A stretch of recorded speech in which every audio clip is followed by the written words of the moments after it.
कामदेव के नामों का निर्देश, उसका रति के साथ विवाह तथा कुमारी संध्या का चरित्र, वशिष्ठ मुनि का चंद्रभाग पर्वत पर उसको तपस्या की विधि बताता है। ब्रह्मा जी कहते हैं, सुनो, तदंतर मेरे अभिप्राय को जानने वाले मरीचि आदि मेरे पुत्र सभी मुनियों ने उस पुरुष का उचित नाम रखा। दक्ष आदि प्रजापतियों ने उसका पुत्र देखते ही प्रोक्ष के भी सारे वृत्तांत जानकर उसे रहने के लिए स्थान और पत्नी प्रदान किया। मेरे पुत्र मरीचि आदि दिवजों ने उस पुरुष के नाम निश्चित करके उससे यह युक्ति युक्त तुम जन्म लेते ही हमारे मन को भी मथने लगे हो, इसलिए लोक में मन मथ में नाम से विख्यात होगे। मनोभाव तीनों लोकों में तुम इच्छा अनुसार रूप धारण करने वाले हो, तुम्हारे समान सुंदर दूसरा कोई नहीं है। अतः काम रूप होने के कारण तुम काम नाम से विख्यात हो। लोगों को मदमत बना देने के कारण तुम्हारा एक नाम बदन होगा। तुम बड़े द्रप से उत्पन्न हुए हो, इसलिए द्रपक कहलाओगे, और सह द्रपक होने के कारण ही जगत में कद्रप नाम से ही तुम्हारी ख्याति हो गई। समस्त देवताओं का संकलित बल पराक्रम भी तुम्हारे समान नहीं होगा, अतः सभी स्थानों पर तुम्हारा अधिकार होगा, और तुम सर्वव्यापी होगे। जो आदि प्रजापति हैं, वे ही ये पुरुषों में श्रेष्ठ दक्ष तुम्हारी इच्छा के अनुरूप पत्नी सौंप दे। वह तुम्हारी कामनी तुमसे अनुराग रखने वाली होगी। ब्रह्मा जी ने कहा, उन्हें तदंतर मैं वहां से अदृश्य हो गया। इसके बाद दक्ष मेरी बात का स्मरण करके गंधर्व से बोले, कामदेव, मेरे शरीर से उत्पन्न हुई मेरी यह कन्या सुंदर रूप और उत्तम गुणों से सुशोभित है। इसे तुम अपनी पत्नी बनाने के लिए ग्रहण करो। यह गुणों की दृष्टि से सर्वथा तुम्हारे योग्य, महातेजस्वी मनोभव, यह सदा तुम्हारे साथ रहने वाली और तुम्हारी रुचि के अनुसार चलने वाली, धर्मतः यह सदा तुम्हारे अधीन रहेगी। ऐसा कहकर दक्ष ने अपने शरीर के पसीने से प्रकट हुई उस कन्या का नाम रति रखकर उसे अपने आगे बैठाया और तंत्रक को संकल्प पूर्वक नारद दक्ष की वह पुत्री रति बड़ी रमणीय और मुनियों के मन को भी मोह लेने वाली थी। उसके साथ विवाह करके कामदेव को भी बड़ी प्रसन्नता हुई। अपनी रति नामक सुंदरी स्त्री को देखकर उसके हाव भाव आदि से अनुरंजित हो कामदेव मोहित हो गए। रात उस समय बड़ा भारी उत्सव होने लगा, जो सबके सुख को बढ़ाने वाला था। प्रजापति दक्ष इस बात को सोचकर बड़े प्रसन्न थे कि मेरी पुत्री इस विवाह से सुखी है। कामदेव को भी बड़ा सुख मिला, उसके सारे दुख दूर हो गए। दक्ष कन्या रति भी कामदेव को पाकर बहुत प्रसन्न हुई, जैसे संध्या काल में मनोहारिणी युगल माला के साथ मेघ शोभा पाता, उसी प्रकार रति के साथ प्रिय वचन बोलने वाले कामदेव बड़ी शोभा पा रहा। इस प्रकार रति के प्रति भारी मोह से युक्त रतिपति कामदेव ने उसे उसी तरह अपने हृदय के सिंहासन पर बिठाया, जैसे योगी पुरुष योग विद्या को हृदय में धारण करता है। इसी प्रकार पूर्ण चंद्रमुखी रति भी उस श्रेष्ठ पति को पाकर उसी तरह सुशोभित हुई, जैसे श्री हरि को पाकर पूर्ण चंद्रानना लक्ष्मी शोभा पाती। सूत जी कहते हैं, ब्रह्मा जी का यह कथन सुनकर मुनि श्रेष्ठ नारद मन ही मन बड़े प्रसन्न हुए और भगवान शंकर का स्मरण करके हर्ष पूर्वक बोले, महाभाग विष्णु शिष्य महामने विधात, आपने चंद्रमौली शिव की है अद्भुत लीला कही है।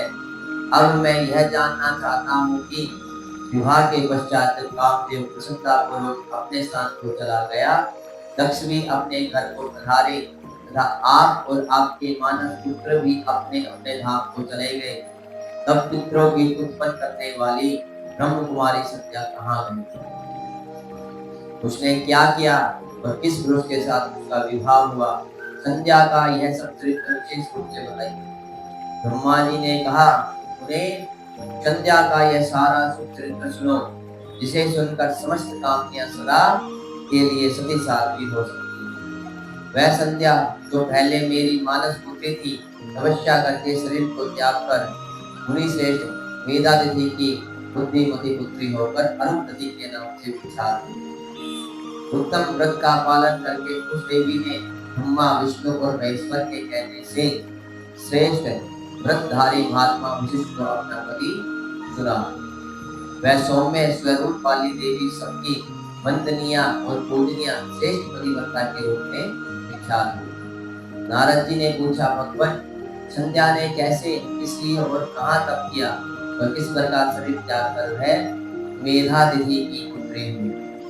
ब्रह्मा विष्णु और महेश इन तीनों देवताओं के बताए हुए श्रेष्ठ व्रतधारी महात्मा वशिष्ठ को अपने पति उसने किस तरह अपना पति बनाया, पितामह, यह सब मैं विस्तार के साथ सुनना चाहता हूँ। अरुंधति के इस कौतूहल पूर्ण चरित्र का आप यथार्थ रूप से वर्णन कीजिए।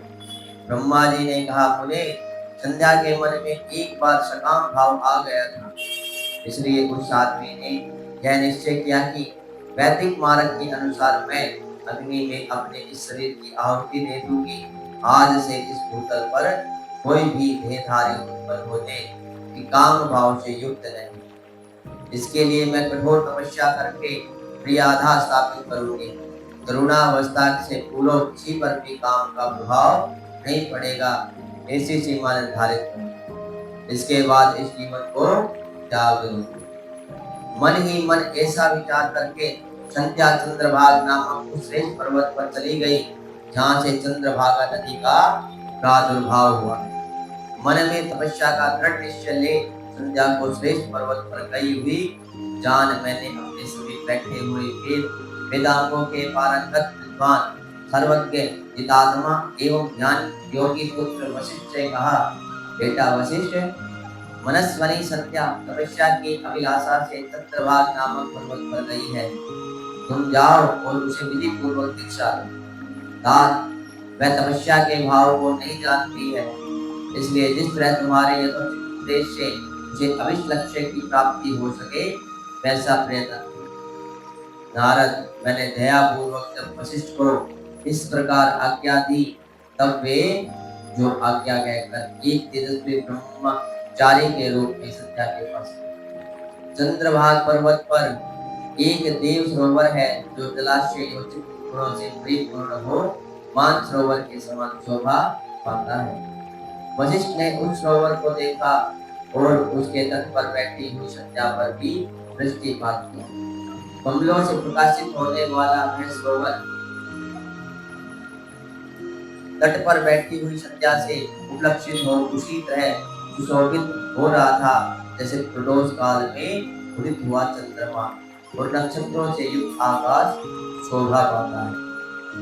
चंद्रभागा वाली संध्या को वहां बैठी देख मुनि ने कौतूहल पूर्वक उस लोहित नाम वाले सरोवर को अच्छी तरह देखा और इसी प्रकार भूत पर्वत के शिखर से दक्षिण समुद्र और जाती हुई चंद्रभागा नदी की भी उसने दर्शन किया। जैसे गंगा हिमालय से निकलकर समुद्र की ओर जाती है, उसी प्रकार चंद्रभागा के पश्चिम शिखर का भेदन करके वह नदी समुद्र की ओर जा रही।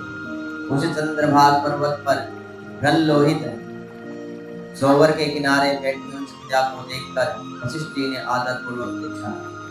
वशिष्ठ जी बोले, भद्रे, तुम इस निर्जन पर्वत पर किस लिए आई हो, किसकी पुत्री हो और तुमने यहाँ क्या करने का विचार किया? मैं यह सब सुनना चाहता हूँ, यदि छिपाने योग्य बात न हो तो बताओ। महात्मा वशिष्ठ की यह बात सुनकर संध्या ने उन महात्मा की ओर देखा। वे अपने तेज से प्रज्वलित अग्नि के समान प्रकाशित हो रहे थे। उन्हें देखकर ऐसा जान पड़ता था मानो ब्रह्मचर्य थे धारण करके आ गया। वे मस्तक पर जटा धारण किए बड़ी शोभा पा रहे थे। संध्या ने उन तपोधन को आदर पूर्वक प्रणाम करके कहा। संध्या बोली, मैं ब्रह्मा जी की पुत्री हूँ, मेरा नाम संध्या है। और मैं तपस्या करने के लिए इस निर्जन पर्वत पर आई हूँ। यदि मुझे उपदेश देना आपको उचित जान पड़े तो आप मुझे तपस्या की विधि बताइए। मैं यही करना चाहती हूँ, दूसरी कोई भी बोलने की बात नहीं है। मैं तपस्या के भाव को, उसके करने के नियम को बिना जाने ही तपोवन में आ गई हूँ, इसलिए चिंता से छूटी जा रही है। मेरा हृदय कांपता है। संध्या की बात सुनकर ब्रह्मवेता में श्रेष्ठ वशिष्ठ जी ने जो स्वयं सारे कार्यों की ज्ञाता थे, उससे दूसरी कोई बात नहीं पूछी। वह मन ही मन तपस्या का निश्चय कर चुकी थी और उसके लिए अत्यंत उद्यमशील थी। उस समय वशिष्ठ ने मन से भक्तवत्सल भगवान शंकर का स्मरण करके इस प्रकार कहा। वशिष्ठ जी ने बोले, चौहान ने जो सबके महान और उत्कृष्ट तेज है, वो उत्तम और महान तप है तथा जो सबके परिमाराध्य परमात्मा है, उन भगवान शंभु को तुम हृदय से धारण करो। जो अकेले ही धर्म अर्थ काम और मोक्ष के आदि करण है, उन त्रिलोकी की आदिष्टा विद्या पुरुषोत्तम शिव का भजन करो। आगे बताए जाने वाले मंत्र से देवेश्वर शंभु की आराधना करो, उससे तुम्हें सब कुछ मिल जाए, इसमें संशय नहीं है। ओम नमः शंकराय ओम, इस मंत्र का निरंतर जप करते हुए मौन तपस्या आरंभ करो। जो मैं नियम बताता हूँ उन्हें सुनो। तुम्हें मौन रहकर ही स्नान करना होगा। मौना नंबर पूर्वक ही महादेव जी की पूजा करनी होगी। प्रथम 2 बार छठे समय में तो केवल जल का पूर्ण आहार कर सकती हो। जब तीसरी बार छठा समय आए तब केवल उपवास किया जाए। इसी तरह तपस्या की समाप्ति तक छठे बार जलाहार एवं उपवास की क्रिया होती रहेगी। देवी इस प्रकार की जाने वाली मौन तपस्या ब्रह्मचर्य फल का देने वाली तथा संपूर्ण अभिष्ट मनोरथों को पूर्ण करने वाली होती है। यह सत्य है, इसमें संशय नहीं है। अपने विचारों, अपने चित्त में ऐसा शुभ उद्देश्य लेकर इच्छा अनुसार शंकर जी का चिंतन करो। वे प्रसन्न होने पर तुम्हें अवश्य ही अभिष्ट फल प्रदान करेंगे। इसी तरह संध्या को तपस्या करने की विधि का उपदेश दे मुनिवर वशिष्ठ यथोचित रूप से उससे विदा ले वही अंत ध्यान हो गई।